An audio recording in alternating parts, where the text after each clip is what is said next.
అందరికీ నమస్కారం. నా పేరు శ్వేత.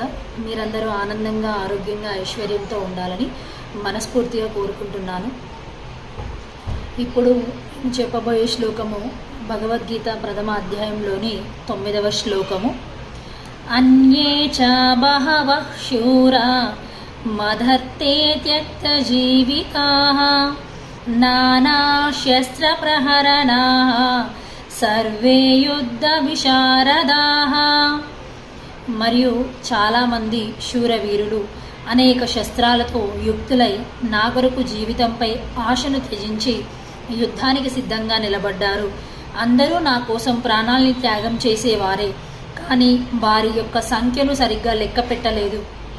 ఇప్పుడు ఏ సైన్యం ఏ భావాల మూలంగా సురక్షితమై ఉంది, దీనిని గురించి ఇలా చెప్పాడు అనే శ్లోకం యొక్క భావము.